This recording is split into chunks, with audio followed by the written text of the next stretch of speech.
네, 사랑하고 축복합니다.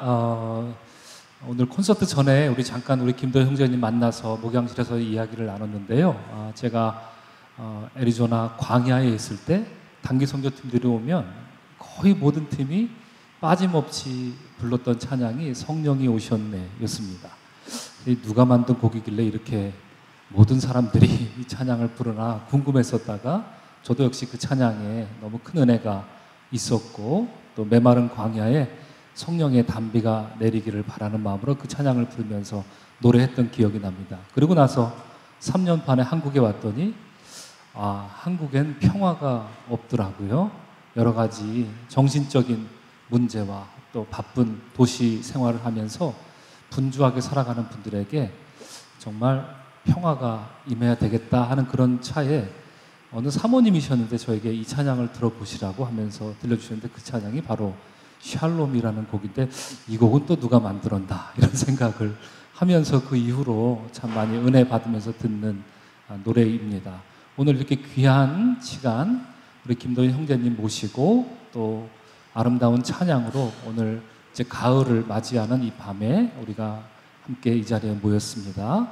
나오실 때 여러분 큰 박수로 환영해 주시고요. 하나님 은혜 가운데 복된 찬양의 자리가 되기를 축복합니다. 이제 나오시겠습니다.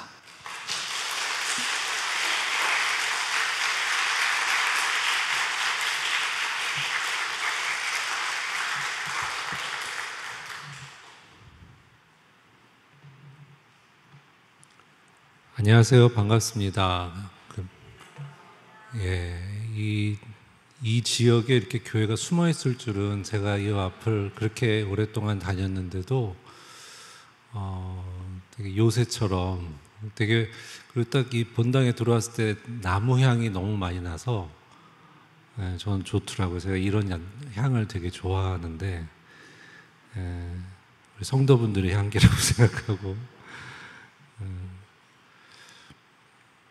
저는 노래를 만들고 부르는 사람이고요. 이 일을 한 지가 30년, 정확히 33년 됐습니다.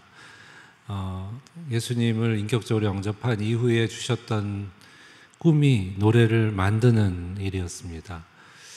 제가 그전에도 피아노를 치는 정도는 있었지만 음악으로 제가 평생을 살 거다라고 신기하게도 그때 결심을 했었고 하나님께서는 그 이후에 저에게 노래를 주셨습니다. 지나오고 나니까 그러셨더라고요. 그전에는 제가 음악적인 재능이 있어서 그걸 통해서 하나님께 영광을 돌리고 복음을 전하는 일을 해야겠다. 저의 것을 드린다라고 생각을 했었는데 시간이 지나고 내가 만든 노래들의 면면을 보니까 하나님이 주셨구나라는 고백을 어느 순간인가 그렇게 고백한 지 얼마 안 됐습니다. 한 1, 2년 정도. 오늘 나눌 노래들은 하나님이 저에게 기쁠 때 슬플 때 뭔가 희망하고 때로는 절망할 때마다 저에게 말씀을 주시고 또 노래를 주셨던 그 순간에 만든 노래들을 나눌 겁니다. 대부분 다 제가 만든 노래들이고 비록 저의 작은 삶에 주신 노래들이지만 저를 만지신 것처럼 우리 여기 앉아 계신 성도분들의 사정을 누구보다 더 잘 아시는 성령께서 역사하시기를 바라는 마음으로 저는 진행을 하려고 합니다. 첫 곡은 제가 이 일을 해야지라고 결심하게 만든 계기가 된 중학교 2학년 때 제가 처음 듣고 찬양도 이렇게 아름다울 수 있구나라는 것을 깨닫게 하고 나는 저런 사람처럼 노래를 만들고 싶다라고 결심하게 만든 곡이 있습니다. 들으시면 아실 거예요. 같이 고백했으면 좋겠습니다.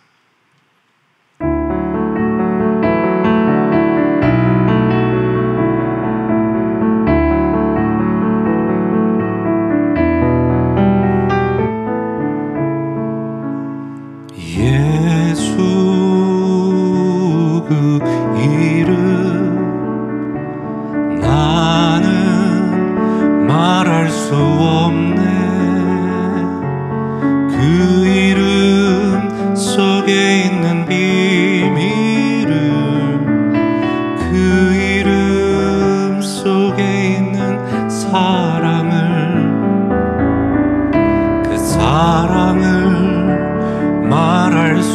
주옵소서. 그 풍부함 표현 못해서 비밀이 되었네. 그 이름, 그 비밀이 되었네. 사람들 그 이름 건축자의 버린 돌처럼 버려지만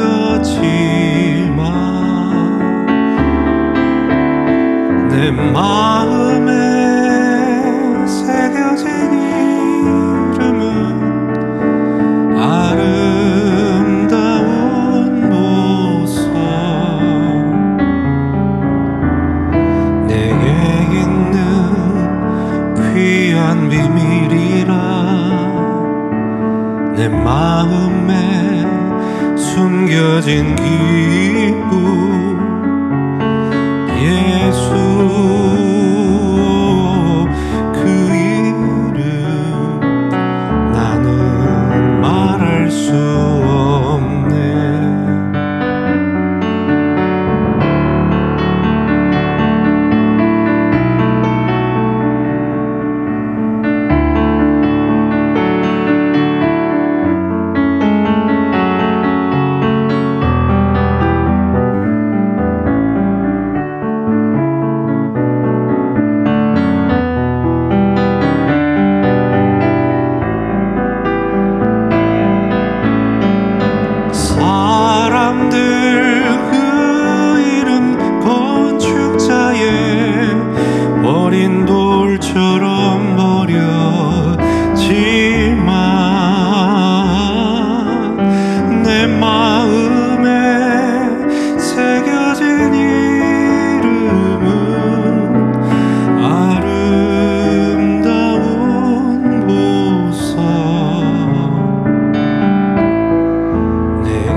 아멘.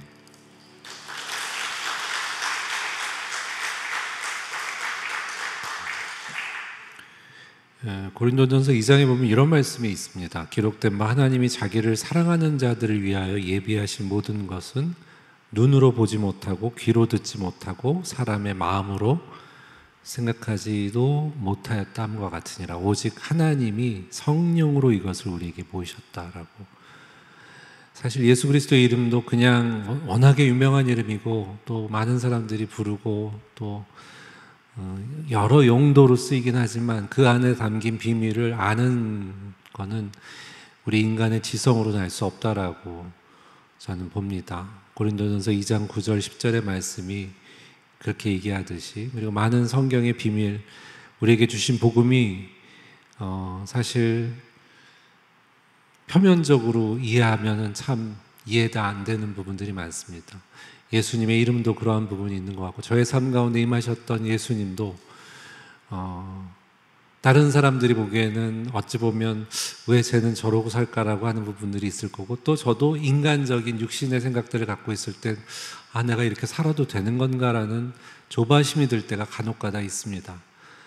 그럴 때마다 예수 그리스도의 이름이 얼마나 중요한지 그 비밀을 아는 것이 이 험난하고 복잡한 세상에 힘이 될 수 있다는 것을 나이가 들면서 조금씩 깨달은 것 같습니다. 10대 때 들었던 이 찬양, 그리고 나중에 제가 나이가 한참 들어서 40이 넘어서 묵상하면서 만든 찬양이 또 예수 그리스도의 이름에 대한 비밀을 담은 그런 찬양을 짓게 됐습니다. 예수라는 찬양인데 혹시 아시면 듣지 마시고 감상하지 마시고 같이 불렀으면 좋겠습니다. 이 노래는 영도를 같이 사람들이 부르면서 예수님의 이름을 이렇게 선포했으면 좋겠다라는 생각으로 만들었더라고요. 제가 처음에 만들었을 때 그런 생각을 했는데 워낙 저도 그냥 매너리즘에 빠져서 부르다 보니까 이 노래가 이런 의미가 있었지라고 생각을 하게 됐는데 싱얼롱이 아니라 같이 고백했으면 좋겠고 같이 선포했으면 좋겠습니다. 가사는 다 나오니까 혹시 모르시더라도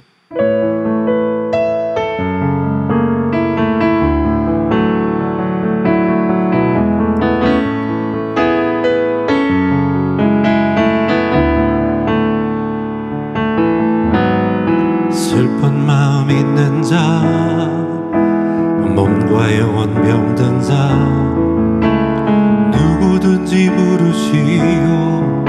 예수 이름 부르시오. 그 이름을 믿는 자, 그 이름을 부르는 자, 그가 어떤 사람이든 그는 구원 얻으리.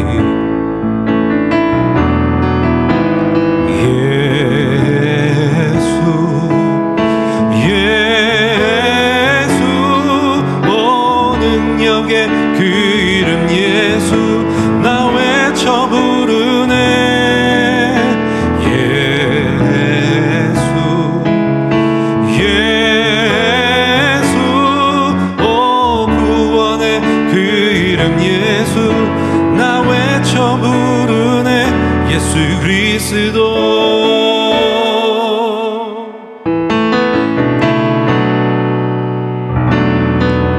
금 내게 없으나 나 가진 건 너에게 주니. 능력의 이름 예수라. 그 이름을 붙드시오. 그 이름을 믿는 자, 그 이름을 외치는 자, 그가 어떤 사람이든 그는 주의 영광 보리라.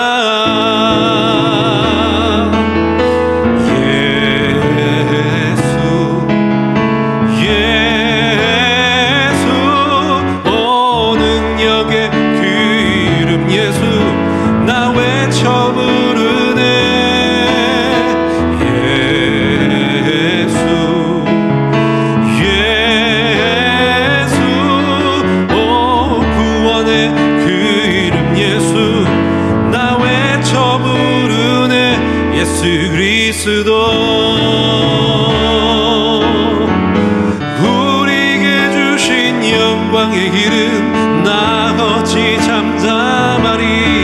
세상에 크게 외쳐 부르리. 나의 주 예수 그리스도.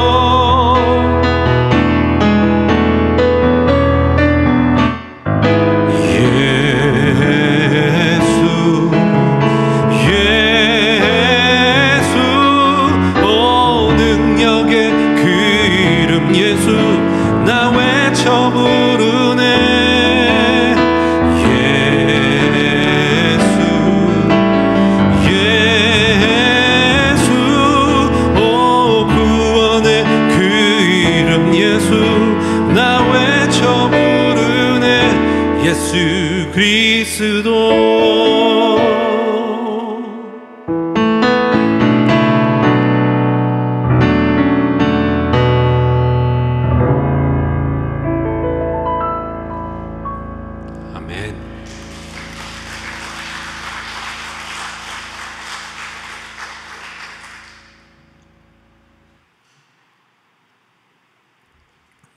다음 나눌 찬양은 제가 20대 초반에 군대 생활하면서 처음 맞이했던 겨울의 풍경을 보고 만든 겨울의 풍경과 봄이 오는 풍경을 보면서 만든 찬양입니다.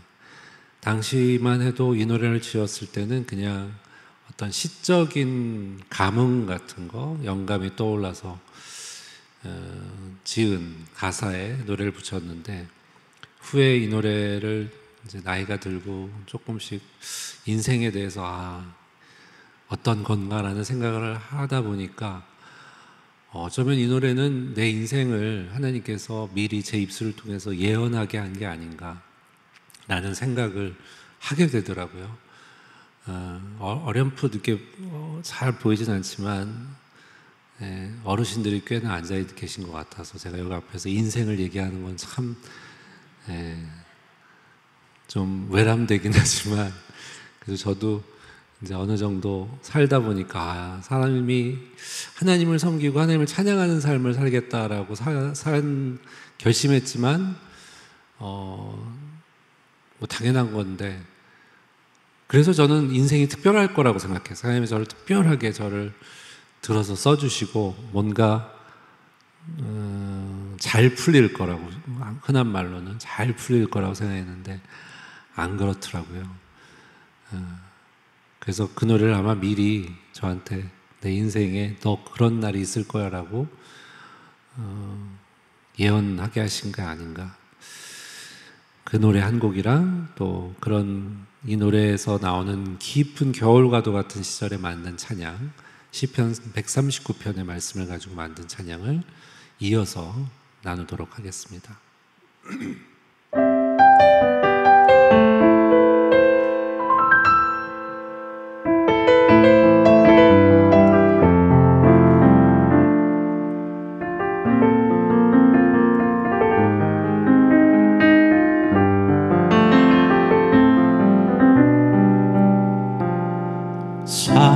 산골짜기 여기저기 봄의 향기가 겨우내 숨어있던 산새들의 노래 들리고 산등성이 하얀 눈은 이제 보이지 않고 이것이 우리 주님 약속하신 봄의 모습 아닌가.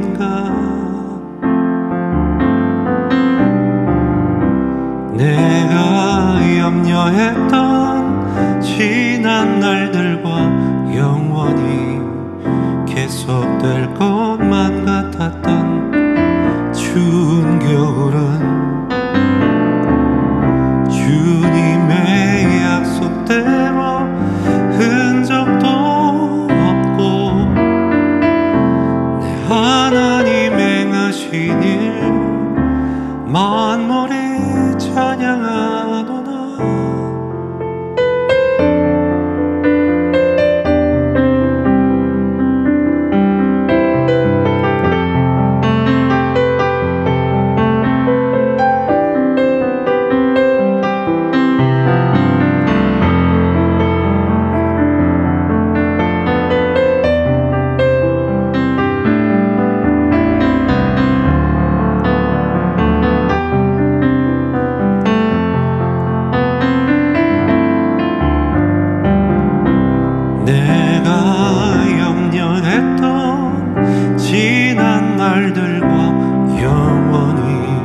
계속될 것만 같았던 추운 겨울은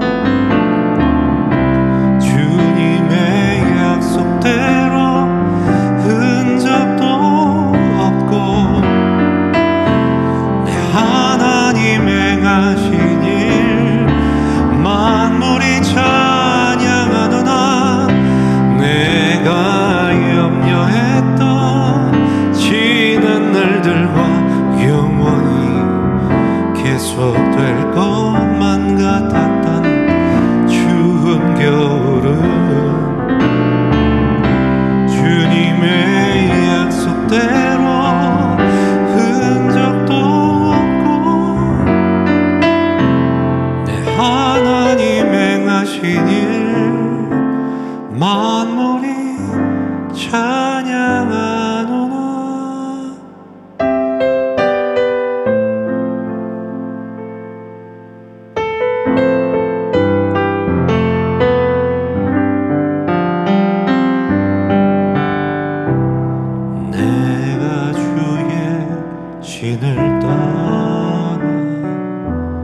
어디로 피할까?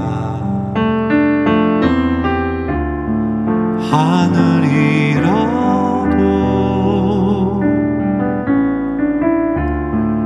거기에도 주님 계시네. 내가 새벽 날개 치며 바다 그거해도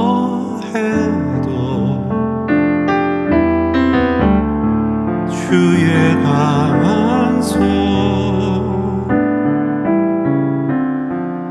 나를 결코 놓지 않으시네. 주 날개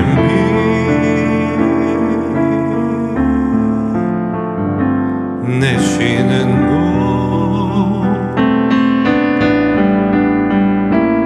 나 평안히 거기서 쉬리라. 주 날개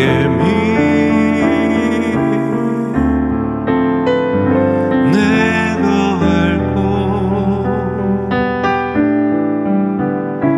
나 영원히 거기서 살리.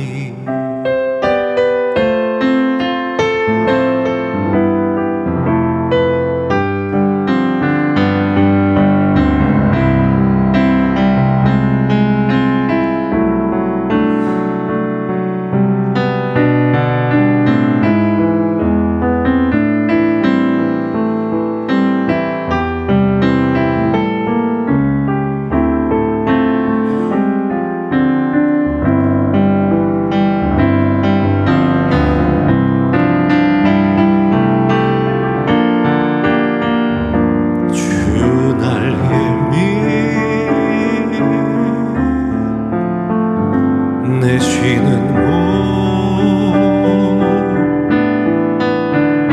나 평안히 거기서 쉬리라. 주 날개 내가 알고 영원히 거기서 살리.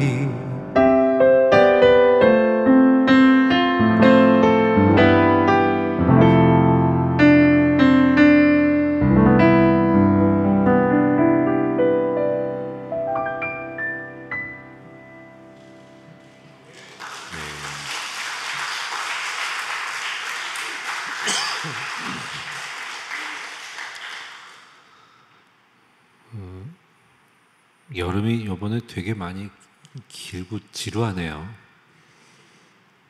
제가 약간 여름 감기가 걸렸어서 코로나는 아니었습니다. 근데 기침이 약간 남아 있어서 혹시라도 약간 이거보단 조금 더 좋을 것 같은데 목소리가 좀 안타깝네요.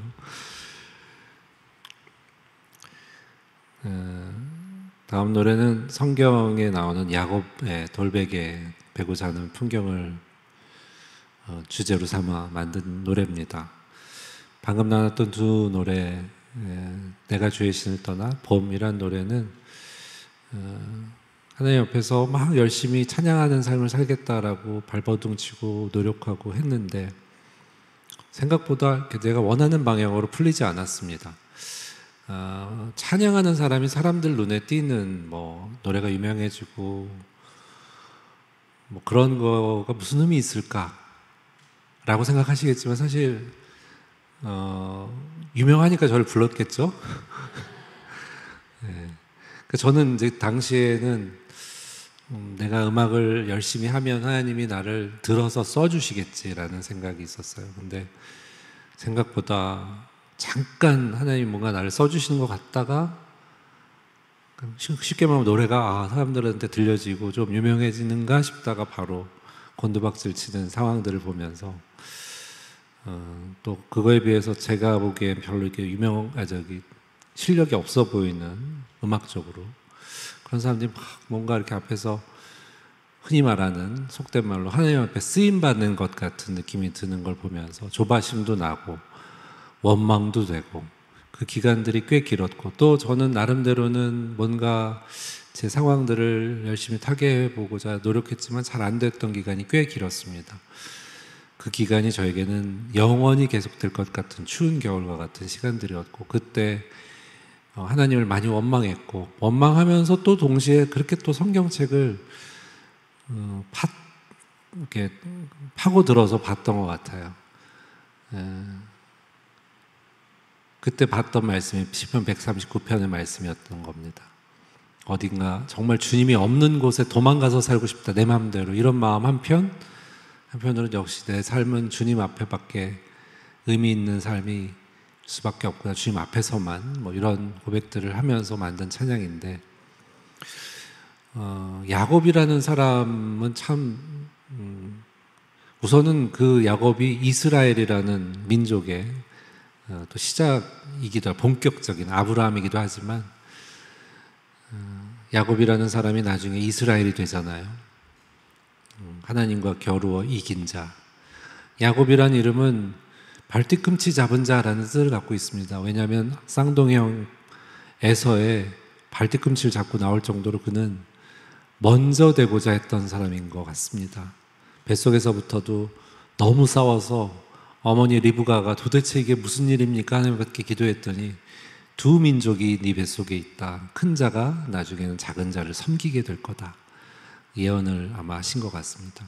그래서 그랬는지 어머니 리브가는 야곱을 더 사랑했고 아버지 이삭은 에서가 사냥해주는 고기를 너무 좋아해서 그걸 그렇게 좋아하셨다고.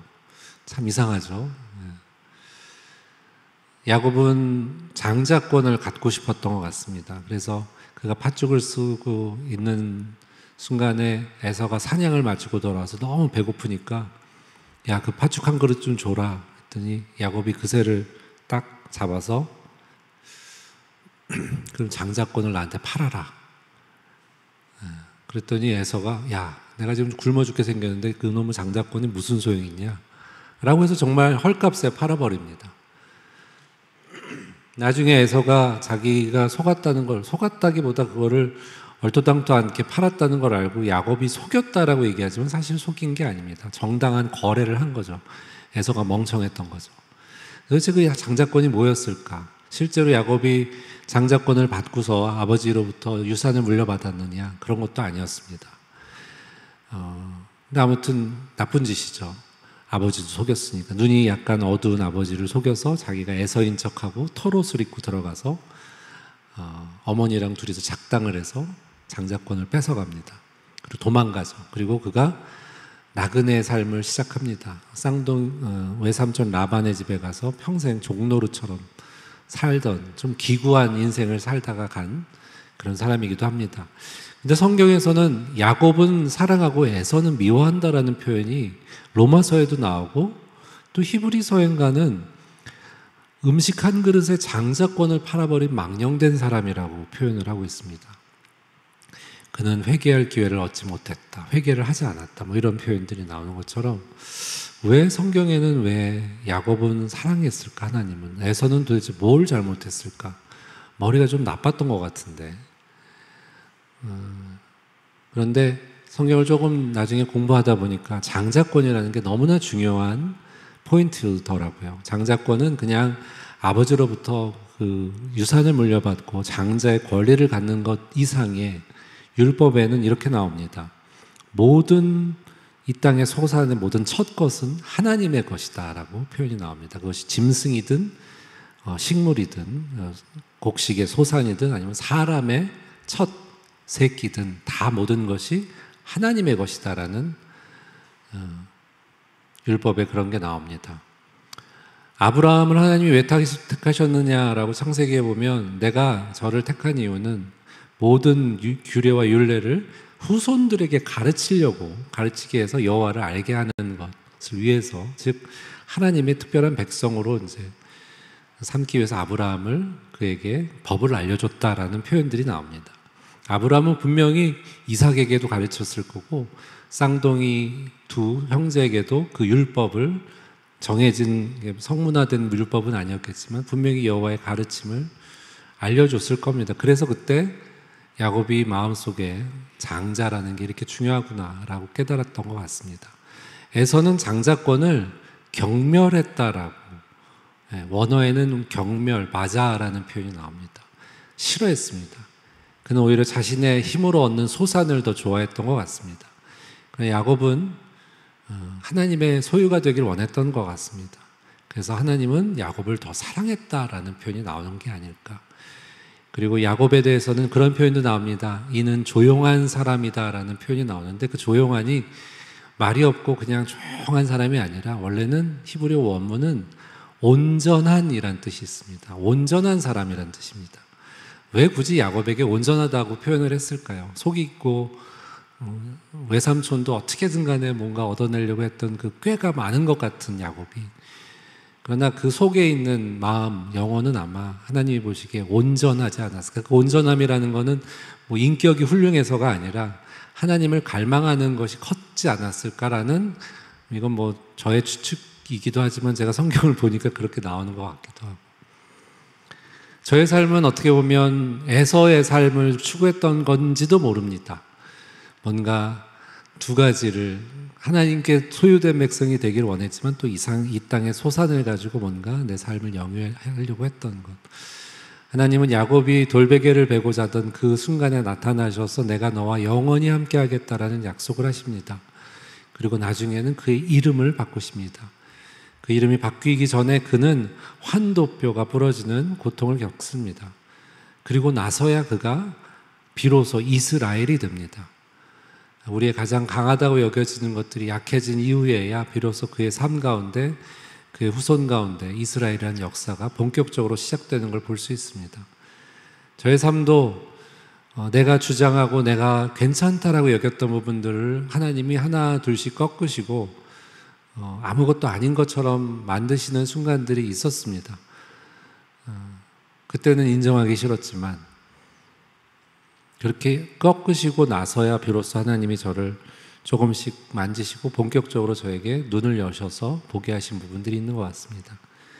다음 나눌 찬양은 그 야곱의 일생 중에 돌베개를 베고 자던 풍경을 담아서 만든 찬양입니다.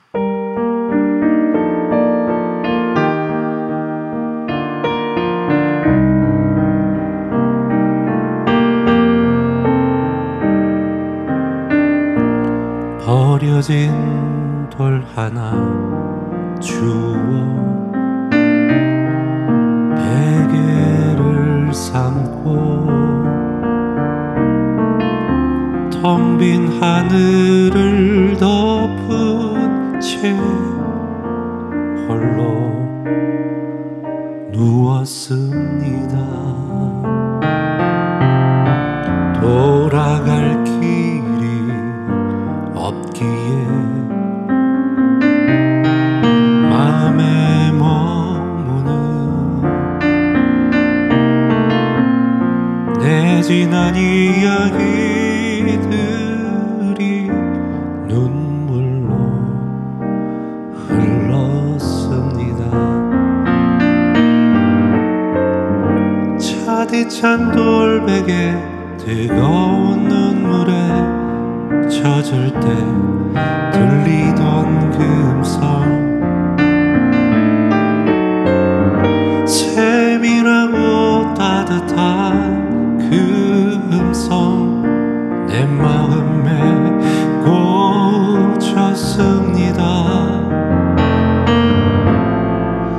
너의 아픔 쌓인 곳에 나 항상 있었고 너의 탄식 베인 곳에 나의 눈물 고였노라. 너 일어나 돌베개로 돌단 쌓으리니 너의 돌베개 놓인 곳 이제 베델 되리라.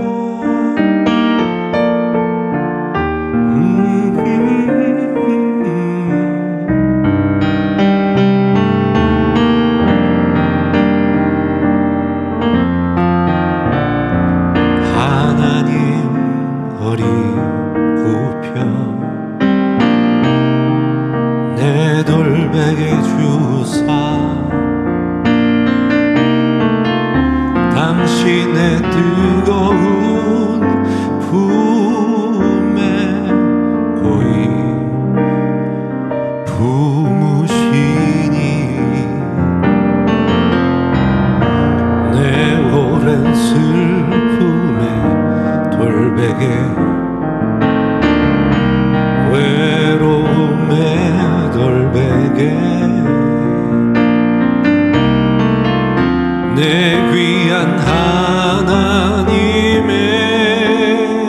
집 기둥 되었습니다. 차디찬 돌베개 뜨거운 눈물에 젖을 때 들리던 그 음성, 세밀하고 따뜻한 그 음성, 내 마음에 꽂혔습니다. 너의 아픔 쌓인 곳에 나 항상 있었고, 너의 탄식 베인 곳에 나의 눈물 고였노라. 너 일어나 돌베개로 돌단 쌓으리니, 너의 돌베개 놓인 곳 이제 베델 되리라.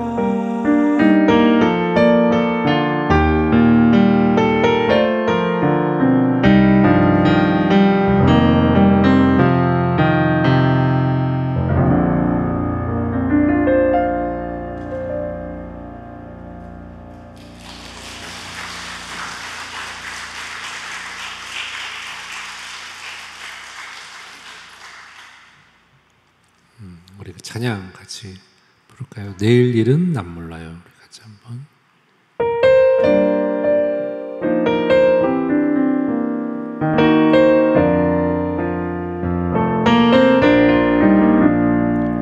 내일은 난 몰라요.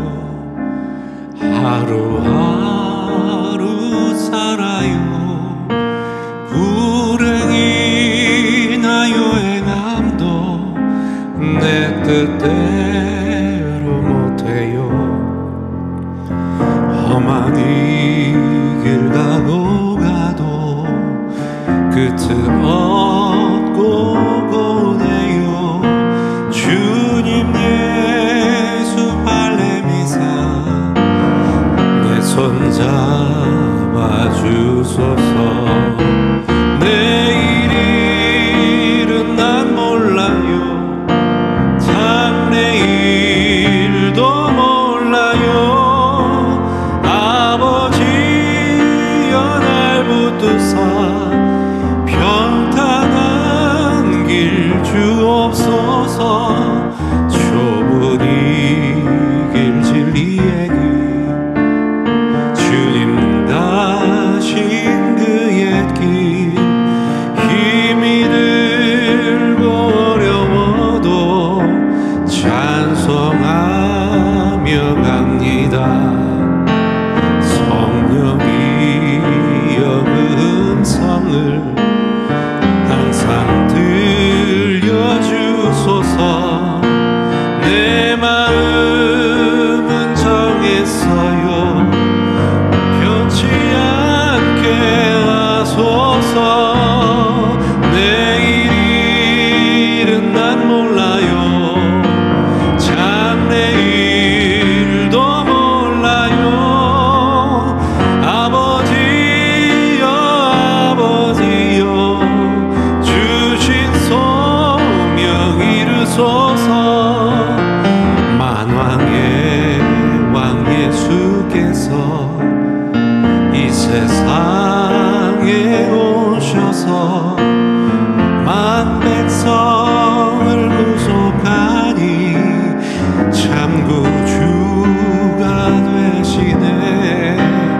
순교자의 본을 받아 나의 믿음 지키고 순교자의 신앙 따라 이 복음을 전하세. 불과 같은 성령이여 내 맘에 항상 계셔. 천국 가는 그날까지 주여 지켜주소서.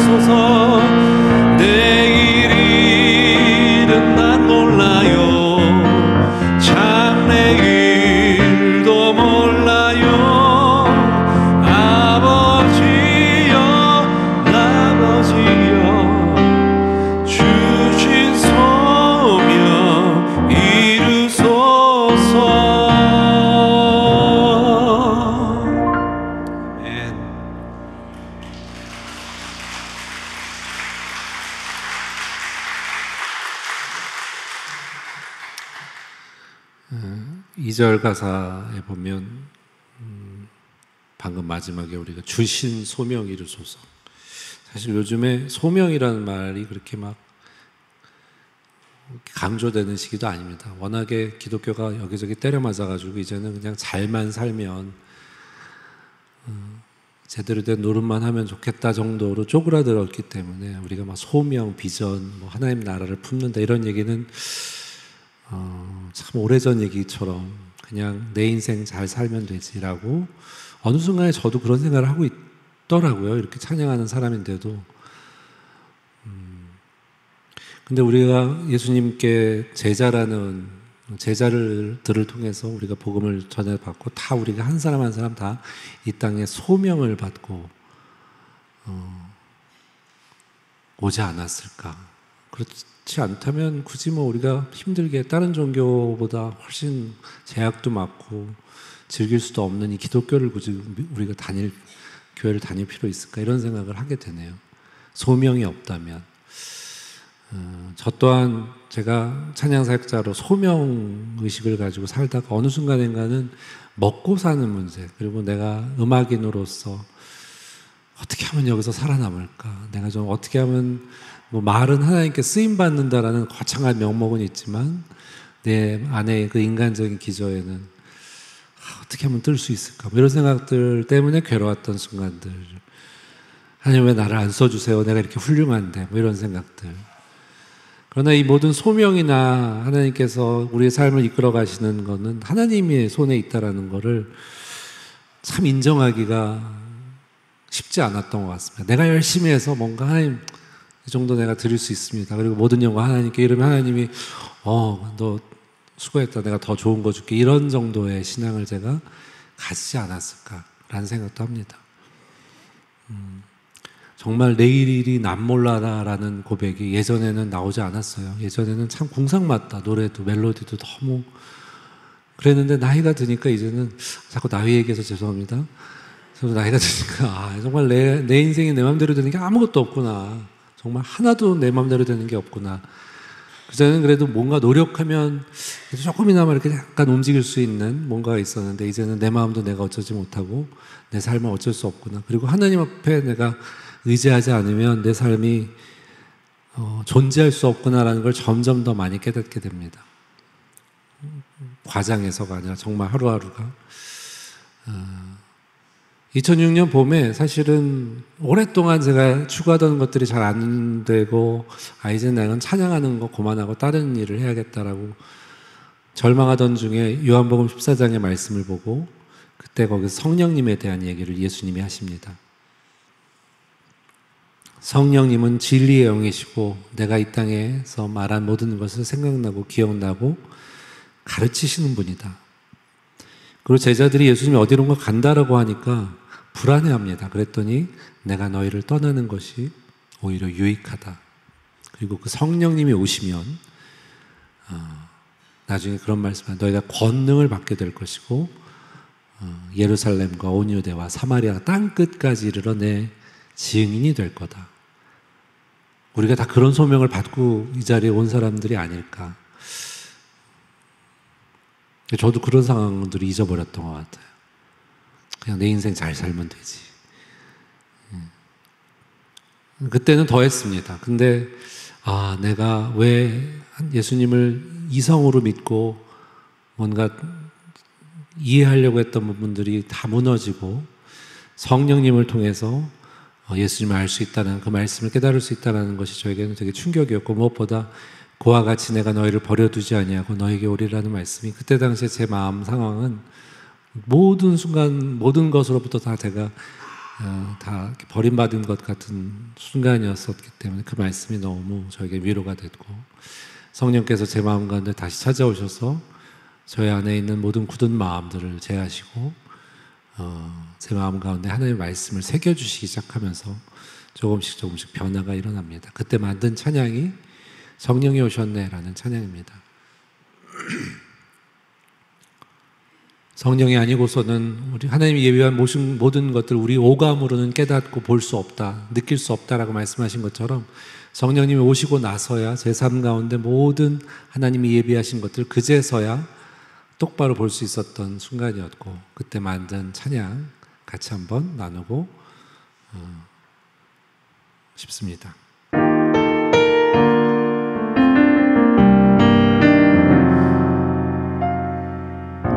허무한 시절 지날 때, 깊은 한숨 내쉴 때, 그런 풍경 보시며 단식하는 분인데,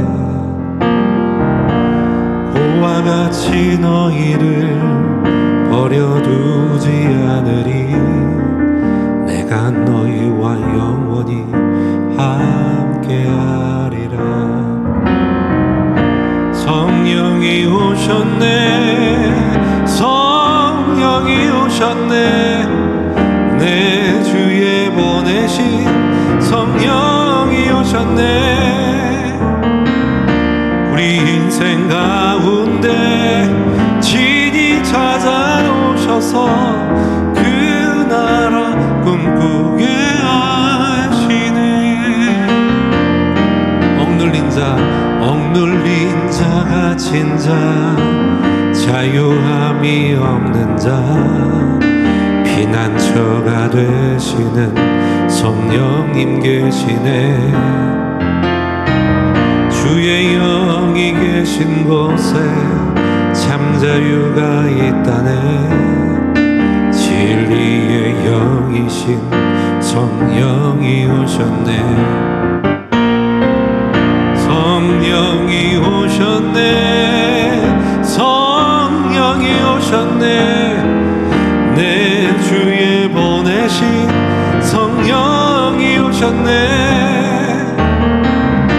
우리 인생 가운데 진이 찾아오셔서 그 나라 꿈꾸게 하시네. 성령이 오셨네, 성령이 오셨네, 내 주에 보내신 성령이 오셨네. 우리 인생 가운데 진이 찾아오셔서 그 나라 꿈꾸게 하시네. 그 나라 꿈꾸게 하시네. 그 나라 꿈꾸게 하시네. 아멘.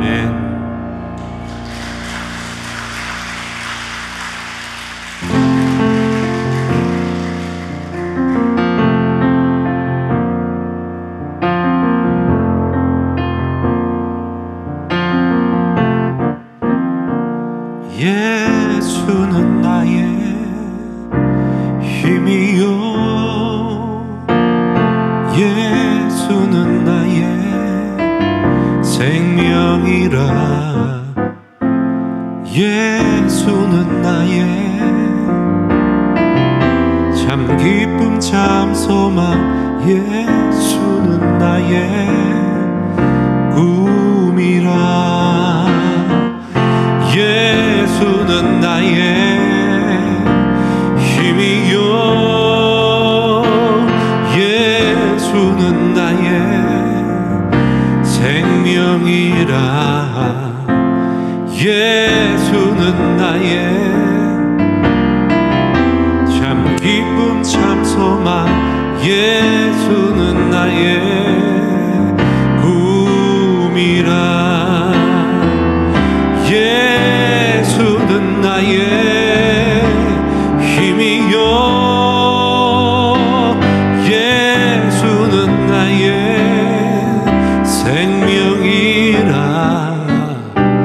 예수는 나의 참 기쁨 참 소망. 예수는 나의 꿈이라. 진리의 성령 내게 오셔서, 진리의 성령 내게 오셔서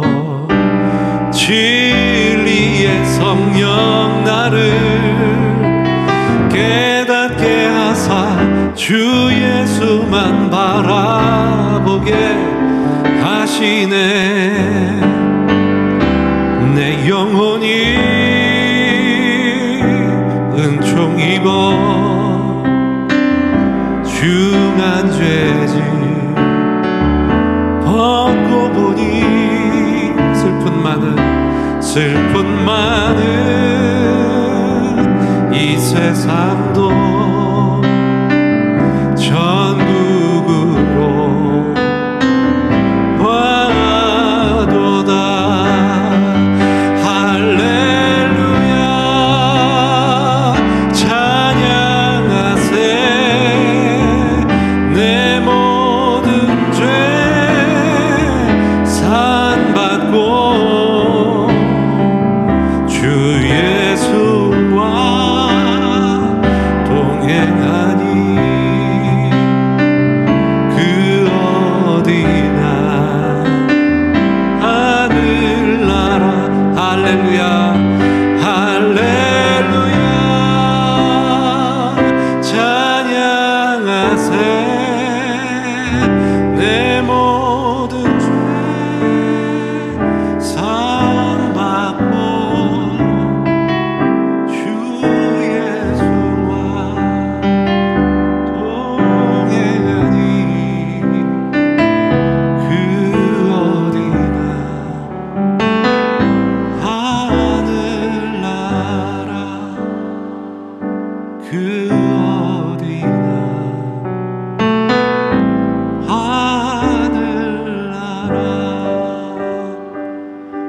예수는 나의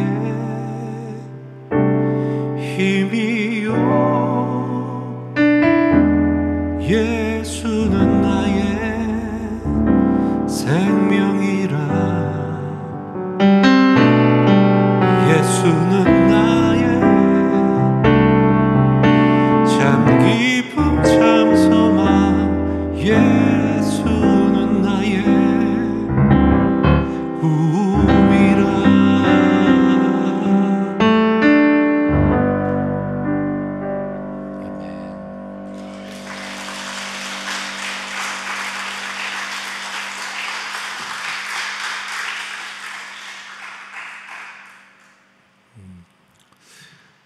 두 곡 나누고 저는 순서 마치도록 하겠습니다. 두 곡은 제가 이스라엘 방문하면서 여러 번 봤던 풍경 중에 하나가 광야와 갈릴리 호수였습니다. 광야라는 말의 히브리어는 미드바르라고 해서 직역하면 말씀하시는 곳이라는 뜻이 있다라고 하더라고요. 하나님이 말씀하시는 곳이 광야라는 겁니다. 물론 차가운 도시나 바쁜 일상에서도 말씀하시겠지만 성경이 얘기하는 광야는 처음에 이스라엘 백성들을 광야로 일부러 이끄셨습니다. 애굽이라고 하는 가장 찬란한 문명에서 일부러 데리고 나와서 40년을 그곳에 머물게 하신 까닭은 내가 너희를 낮추고 줄이기 위해서, 그러니까 배고프게 해서 너희가 사람이 떡으로 사는 게 아니라 하나님 입에서 나오는 말씀으로 살 수 있음을 증명하고 시험하기 위해서다라고 말씀하십니다. 애굽에서 풍족하게 먹었던 고기와 파와 마늘을 그리워했던 순간들, 그 모든 것을 버리고 나올 수 있게 편안하고 안락한 것이 아니라 조금은 불편하지만 하나님의 말씀으로 우리가 살 수 있다는 것을 시험할 수 있는 곳이 광야라고 성경은 얘기합니다. 심지어 시편 55편에는 다윗이 내가 폭풍 가운데 비둘기처럼 날개가 있다면 멀리 날아서 광야에 머물길 원한다라고 그렇게 고백합니다. 예수님도 성령 세례를 받고 바로 성령께서 그를 광야로 내모셨다라고 표현이 나옵니다. 일부러 그를 이끌어가지고 강하게 거기서 사단의 시험을 말씀으로 이기십니다. 하나님의 말씀으로. 그리고 그가 하나님의 자녀임을 증명해내십니다. 계시록에는 임신한 여인, 교회를 상징하는데 그 여인을 용이 공격해서 그 낳은 아이를 삼키려고 할 때 두 날개를 달아서 광야에서 한때 두때 반때를 양육하십니다. 광야는 우리를 양육하시는 곳입니다. 실제로 미드바르라고 하는 말에 또 다른 뜻은 목초지라는 뜻이 있어요. 왜냐하면 이스라엘 가보신 분은 알겠지만 양떼를 치는 곳은 풀이 무성한 갈릴리가 아니라 광야로 둘러싸여 있는 정말 우리가 생각하는 야 저기서 무슨 뭐가 있어라고 할 만한 황무지에서 베두인족들이 실제로 양을 칩니다. 그 목자는 그 광야에서 먹이를 찾아서 양떼들을 모는, 그래서 그곳이 광야입니다. 그래서 그곳을 목초지라고도 한 것 같습니다. 광야에서 우리를 말씀하시고 하나님께서 우리를 그분의 자녀 삼으시는 곳이 광야입니다. 두 번째 마지막으로 나눈 노래는 샬롬은 제가 앞날에 대한 막막함, 뭐 지금도 사실은 가끔 가다가 나 어떻게 먹고 살지 이런 생각을 아직도 하고 있더라고요. 우아한 척 하고 싶지만 여전히 그런 고민을 하고 있고, 그때도 이 노래를 만들 당시도 그때는 조금 더 나이가 젊었을 텐데 앞날에 대한 두려움이 더 많았습니다. 그때 처음 갔던 이스라엘에서 갈릴리 호수에 배를 타고 가는 그런 시간이었는데 거기서 다른 사람들은 막 찬양하고 기도하고 그러는데 저 혼자 저 뱃머리에 혼자 앉아서 하나님 저 어떻게 먹고 살아요 이러고 있는데 실제로 제 마음 가운데 음성이 들렸습니다. 내니 두려워 마라. 이거 분명히 성경 어디서 나온 것 같은데 나중에 배에서 내려서 성경을 찾아보니까 예수님의 제자들이 폭풍 가운데 배 위에서 두려워하고 있을 때 그들을 향해서 예수님이 걸어오시면서 예수님이 이상하게 걸어오니까 유령인 줄 알았다라는 표현이 나옵니다. 그랬더니 야 나야 라는 겁니다. 내니 두려워 마라. 내 삶에 눈이 어두웠을 땐 예수님도 유령으로 보일 수 있겠구나라는 생각도 했고, 아무튼 그때 주셨던 마음, 그 평안한 마음을 가지고 만든 노래가 샬롬이라는 찬양입니다. 샬롬은 우리가 생각하는 전쟁도 없고 모든 사람이 하나 되는 그런 것을 이야기하는 것이 아닙니다. 성경이 얘기하는 평안은 세상이 주는 평화와 다르다라고 분명히 예수님이 얘기합니다. 예수님은 심지어는 이 땅에 내가 화평을 주러 온 게 아니라 너희를 불화하게 할 것이다. 검을 주러 왔다라고 얘기합니다. 칼, 때로는 불을 던지러 왔다라고도 얘기합니다. 그 이유는 우리 가운데 있는 모든 비질리, 우리가 갖고 있는 모든 육신의 정욕들을 예수 그리스도의 말씀의 칼로 다 쪼개서 그럴 때 비로소 우리 안에 하나님의 평화, 하나님의 말씀이 온전히 이루어진 상태를 샬롬이라고 얘기합니다. 비느하스라고 하는 사람이 분연이 일어나서 이스라엘 가운데 역병이 들고 우상숭배로 인해서 그들이 역병 가운데 괴로워할 때 그 역병의 근원이 뭐였냐면 우상숭배를 하는 남자 여자였습니다. 그를 창으로 꿰서 죽입니다. 되게 잔인하죠. 근데 그를 보고 하나님께서 네가 참 나의 마음, 나의 열심으로, 나의 그 질투하는 사랑으로 네가 그렇게 행했구나 하고 그에게 줬던 첫 언약이 샬롬, 평화의 언약입니다. 샬롬의 언약은 전쟁 용어입니다.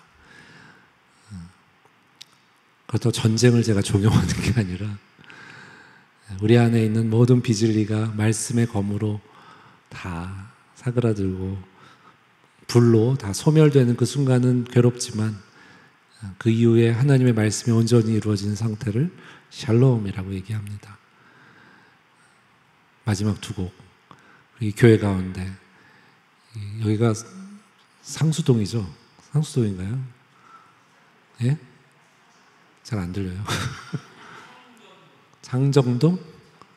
네, 아무튼 이 창정동 골짜기에 숨어있는 이 오래된 교회 가운데 하나님의 평안이, 그리고 하나님의 때를 따라 먹여주시는 그 말씀을 먹고 우리의 소명을, 우리의 삶에 그냥 갇혀있는 게 아니라 하나님이 주신 소명을 끝까지 완수하는 그런 분들 되시길 바라는 마음으로 나누고 저는 마치도록 하겠습니다.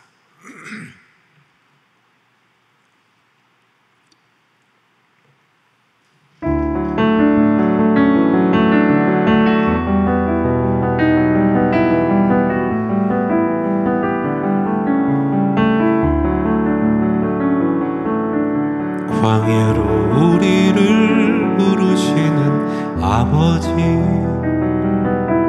나를 낮추시고 돌이키시는 내 아버지, 고단한 사망 눌린 짐 모두 버리고 주의 임재로 부족함 없는 그 광야로 우릴 초대하시는 아버지, 친히 채우시는 아버지, 호위하시고 보호하시며 눈동자같이 날 지키시는 그 광야로 화려한 세상을 나와 거칠은 광야로 오라. 허망한 자로 가득한 그곳에서 어서 나와 아버지 말씀 있는 곳, 아버지 얼굴 있는 곳, 온전히 주의 자녀 삼으시는 광야로,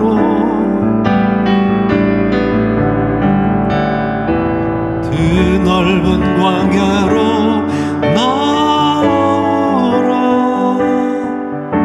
내 사랑하는 주님 손잡고 자기 부인하고 십자가 지고 예수님 걸으셨던 광야로, 넓은 광야로 날아오르라. 주께서 주신 날개를 달고 날 양육하는 곳, 날 세우시는 곳, 나의 안식처 그 광야로.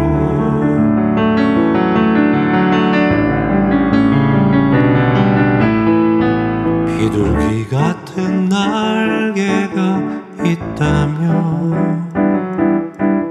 멀리 날아가 광야에 머물길 원하네.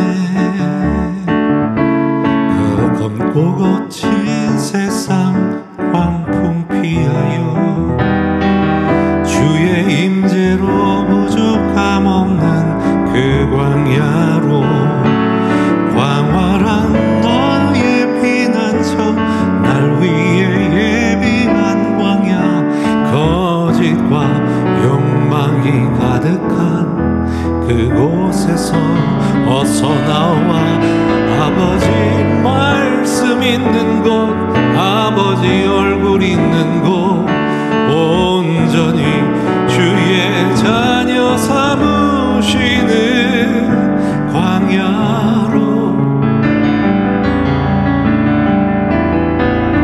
그 넓은 광야로 나오라. 내 사랑하는 주님 손잡고 자기 부인하고 십자가 지고 예수님 걸으셨던 광야로, 그 넓은 광야로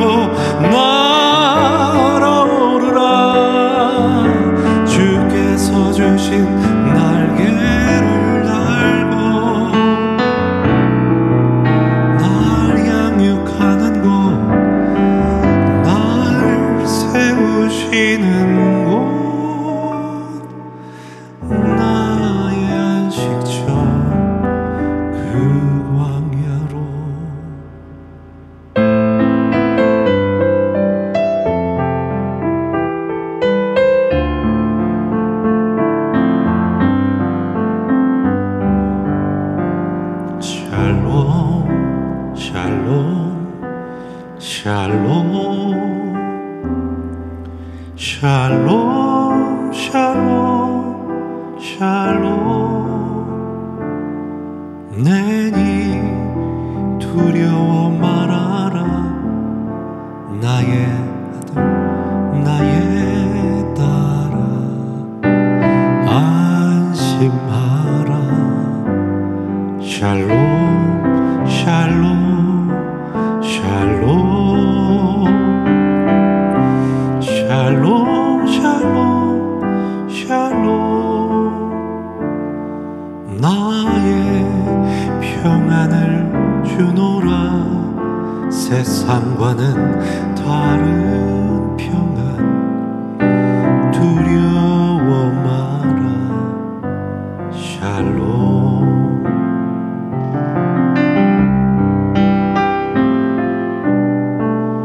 샬롬 샬롬 샬롬 샬롬 샬롬 샬롬 내니 두려워 말아라 나의 사랑 나의 이스라엘 안심하라 샬롬 샬롬 샬롬 샬롬 샬롬 샬롬 평강 있을지어다 아버지께서 날 보냄같이 나도 널 보내노라 샬롬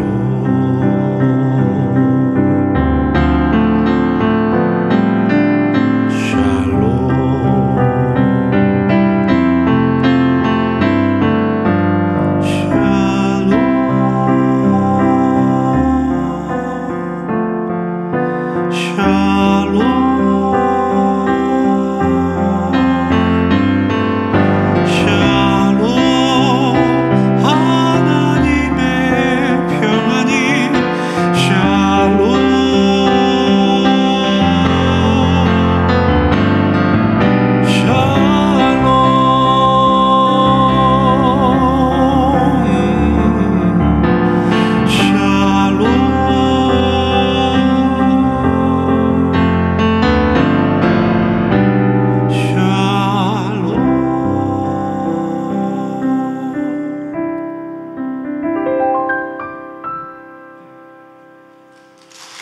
안녕하세요. 감사합니다. 샬롬.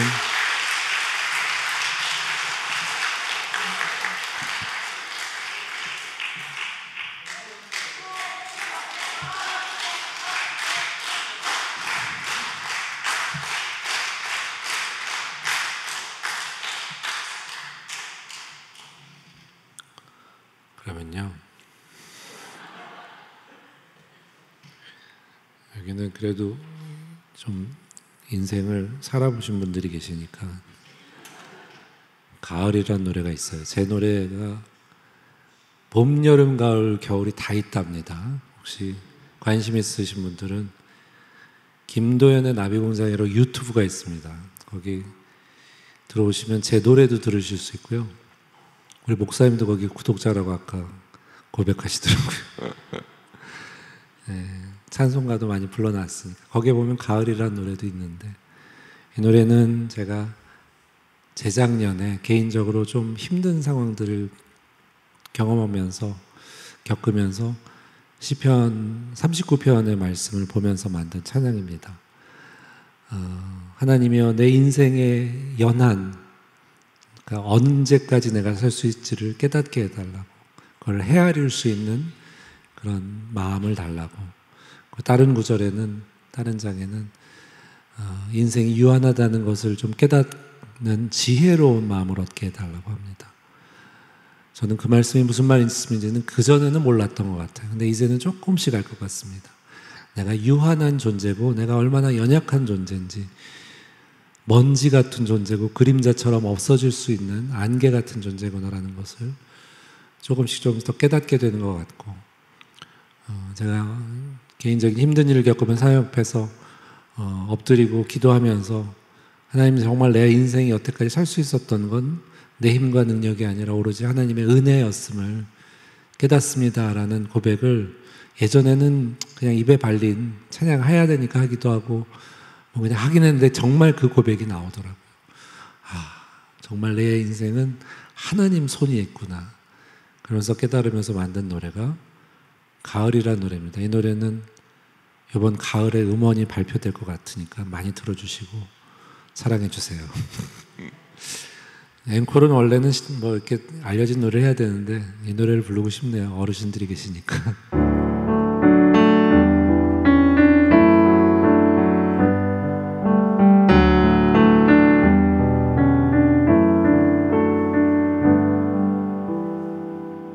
나의 인생은 흩날리는 먼지 같고 사라지는 안개와 같습니다.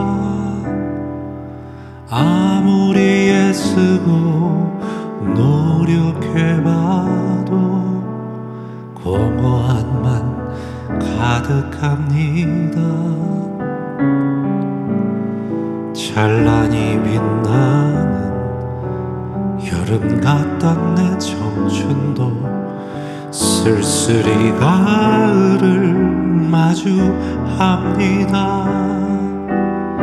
내 힘과 지혜로 살 수 없단 걸 이제서야 알았습니다.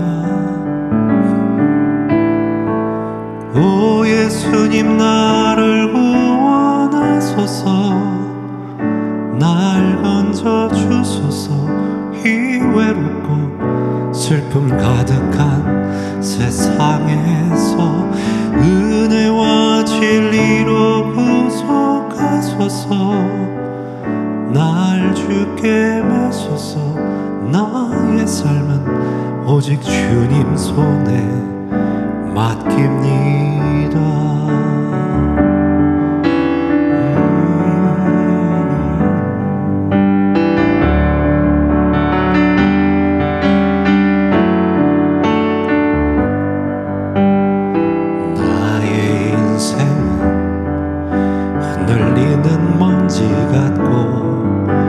사라지는 안개와 같습니다. 아무리 애쓰고 노력해봐도 공허함만 가득합니다. 찬란히 빛나는 여름 같던 내 청춘도 쓸쓸히 가을을 마주합니다. 내 힘과 지혜로 살 수 없단 것 이제서야 알았습니다. 오 예수님, 나를 구원하소서. 날 건져주소서. 이 외롭고 슬픔 가득한 세상에서 은혜와 진리로 구속하소서. 날 주께 매소서. 나의 삶은 오직 주님 손에 맡깁니다. 오 예수님, 나를 구원하소서. 날 건져주소서. 이 외롭고 슬픔 가득한 세상에서 은혜와 진리로 구속하소서. 날 주께 매소서. 나의 삶은 오직 주님 손에 맡깁니다. 오직 주님 손에 맡깁니다.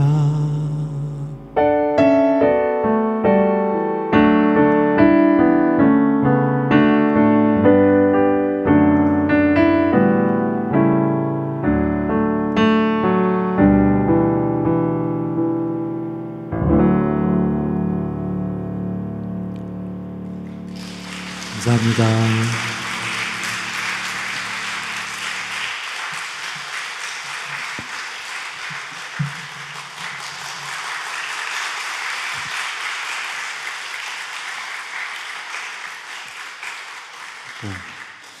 더 듣고 싶지만 약속한 시간도 있어서 또 계속 이렇게 앵콜을 신청할 수는 없을 것 같습니다. 오늘 참 아름답고 복된 찬양의 은혜가 넘치는 그런 시간이었으리라 확신하고요. 참 감사합니다. 그래서 저거 오늘 우리 형제님이 부른 노래를 이렇게 적어봤더니 중학교 시절에 그 이름을 만난 그 소년이 예수를 부르는 청년이 되었다가 인생의 봄날을 맞이했죠. 사실 저는 이 곡을 우리 김도현 형제님이 작곡했는지 몰랐어요. 김명식 씨가 불렀기 때문에 제가 고사리 산골짜기에서 이 노래가 봄만 되면 맨날 틀어놨거든요. 이걸 작곡하셨는지 몰랐어요.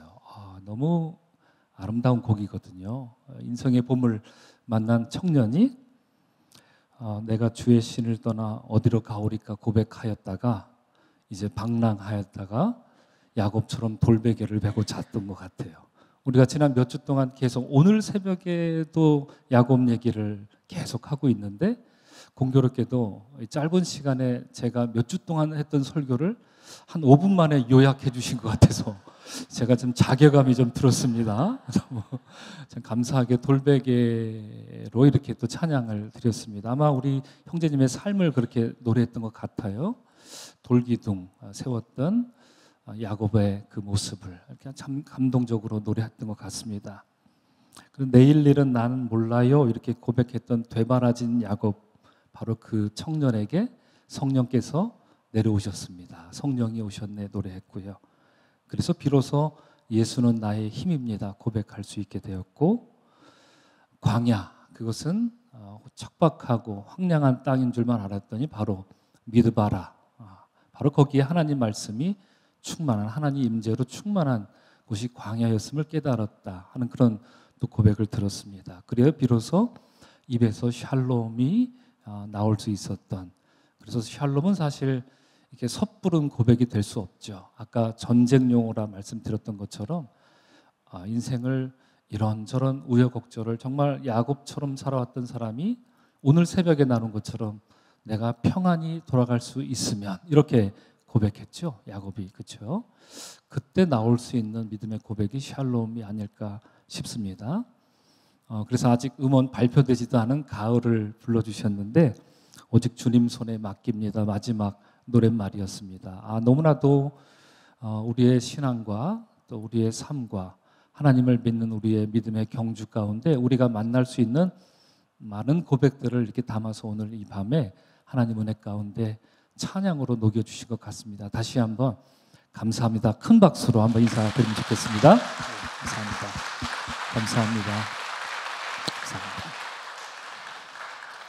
네, 제가 기도하고 또 제가 드리는 축도 있죠. 노래로 하는 축도로 오늘 하나님 허락하신 아름다운 찬양의 밤 콘서트를 마치도록 하겠습니다. 기도하겠습니다.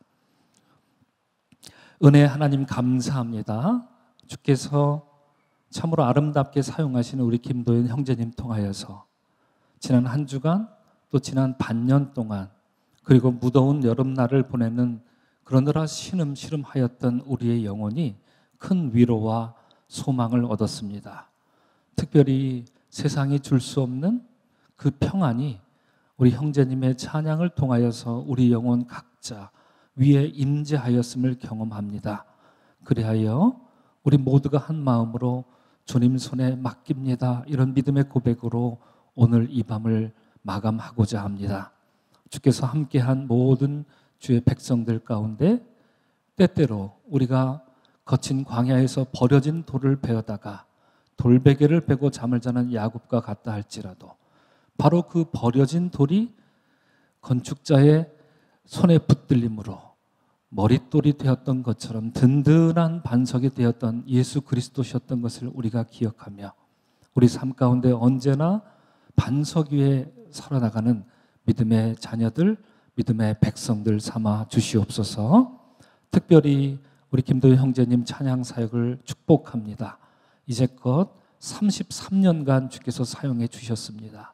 이제 이후로 우리 한국교회 풀주고 있고 메말라가는 한국교회에 이와 같은 아름다운 찬양의 멜로디와 곡조가 교회를 살리게 하시고 신음하는 죽어가는 영혼들에게 힘과 용기와 평안을 주는 아름답고 복된 찬양 주께서 만들어 주시옵소서. May the road rise up, my friend, to meet you. May the wind be always at your back. May the sun shine warm upon your face today, and the rains fall soft upon your fields, and until we meet again, may God hold you in the hollow of His hand. May God hold you in the hollow